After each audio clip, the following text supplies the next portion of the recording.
everyone and welcome back to my channel. Di video kali ini aku pengen membahas novel yang sebenarnya itu sudah rilis beberapa tahun lalu, tapi baru saja diterjemahkan ke dalam bahasa Indonesia pada tahun 2024 ini, yaitu A Good Girl's Guide to Murder. Sebenarnya aku udah tertarik banget untuk membaca buku ini tuh tahun lalu karena aku lihat booktuber luar itu banyak yang review series A Good Girl's Guide to Murder ini. Cuma waktu itu aku masih maju mundur untuk baca dan juga beli bukunya. Sampai kemudian akhirnya novel ini diterjemahkan ke dalam bahasa Indonesia.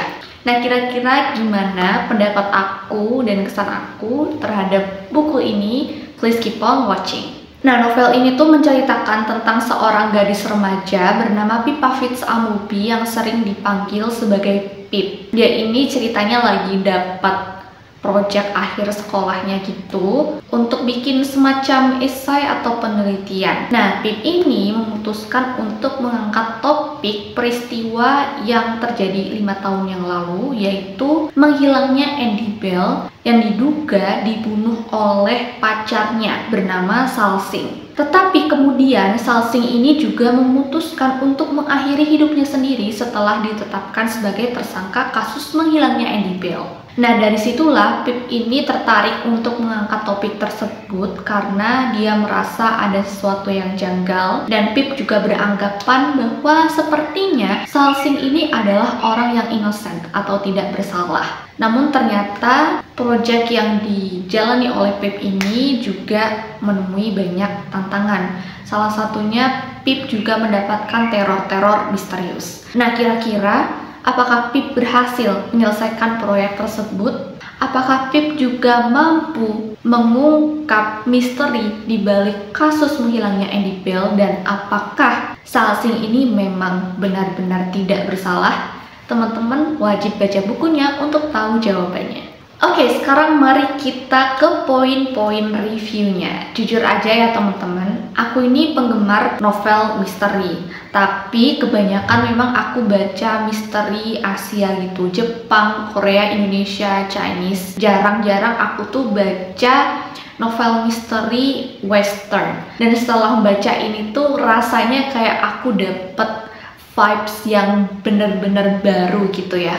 Mungkin karena memang background kehidupan atau budaya orang Western itu juga beda dengan orang Asia dari segi bicaranya, kemudian cara mereka menjalani hidup sehari-hari itu juga beda. Makanya di sini aku mendapatkan ambience yang juga berbeda dengan beberapa novel-novel Asia yang pernah aku baca. Tapi aku justru suka dengan perbedaan nuansa tersebut karena aku jadi bisa menambah pengalaman baca yang lebih bervariasi. Hal lain yang aku suka di novel ini adalah format penyajian cerita yang menurut aku unik karena kita akan melihat juga bagaimana risalah proyeknya Pip, terus kita juga akan dikasih lihat transkrip wawancara Pip dengan beberapa orang yang berkaitan dengan topik yang diangkat. Jadi seakan-akan kita ini masuk ke dalam dunia novel tersebut dan ikut mengerjakan tugas-tugas itu bareng dengan Pip.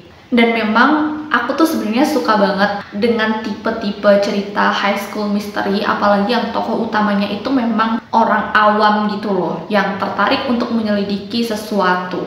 Karena di situ kita jadi lebih relate gitu loh dengan jalan pikiran mereka, karena kita ini bisa dibilang sama-sama awam gitu kan. Pun dengan proses-proses penyelidikan yang diperlihatkan di novel ini juga penyelidikan yang memang sangat erat dengan orang awam ketika kita ingin mencari tahu sesuatu gitu. Misalnya kita stalking sosial medianya, kemudian kita menyamar jadi siapa, etc. gitu lah. Pokoknya menurut aku ini suatu buku misteri yang penyelidikannya sangat menyenangkan untuk diikuti karena again aku bilang tokoh utama di sini itu orang awam bukan detektif. Jadi bener-bener kita ini ikut meraba, ikut bertanya-tanya dan memprediksi kira-kira siapa sih yang punya potensi besar sebagai pelaku yang sebenarnya gitu.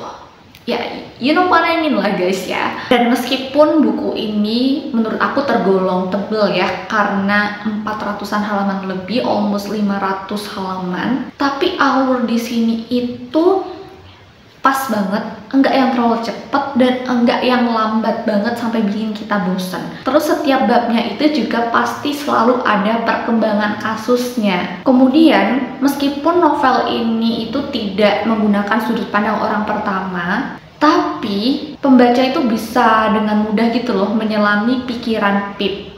Dan aku suka banget dengan karakter Pip ini.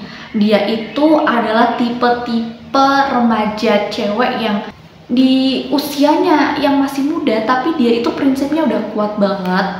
Dia pantang menyerah, mengerjakan sesuatu pun itu benar-benar dikerjakan dengan sungguh-sungguh, dengan hati gitu loh. Dan dia juga nggak gentar meskipun di tengah proyeknya dia juga menemukan teror-teror menghampirinya gitu, tapi dia tetap kekeh dengan prinsipnya tadi.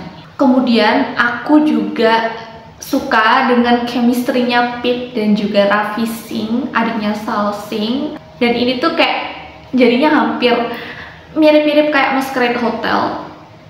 Chemistry dari Pip dan juga Raffi ini menghasilkan romance tipis-tipis yang bener-bener tipis, tapi ngena banget buat aku pribadi. Nggak overpowering, fresh, dan bikin ceritanya nggak datar. Cuma memang di sini tuh porsi Raffi Singh nggak begitu banyak dapat spotlight, padahal harapan aku itu Raffi bakal dapat banyak scene gitu loh di novel ini, karena dia juga terlibat dalam penyelidikan tersebut, karena mereka berdua, Raffi dan Pip ini kerjasama gitu loh.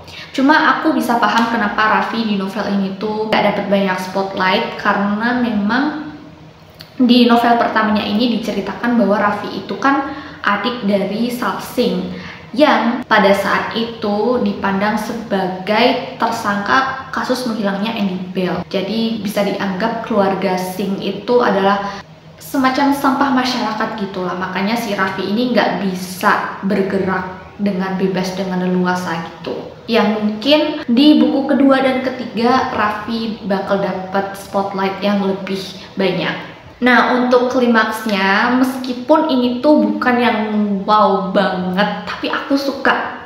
Karena tadinya aku tuh berpikir bahwa mungkin ini kasusnya tuh atau endingnya, klimaksnya nggak sebagus itu, karena ini cuma kasus yang diteliti oleh anak SMA. Kita mau berharap kayak gimana sih gitu kan. Tapi ternyata in the end kasusnya tuh cukup rumit dan complicated teman-teman. Meskipun memang di awal-awal itu sudah disajikan hint-hint gitu seiring dengan bukti-bukti yang dikumpulkan oleh Pip, tapi tetap aja ketika sampai di klimaksnya pengungkapan semua fakta itu cukup mencengangkan teman-teman.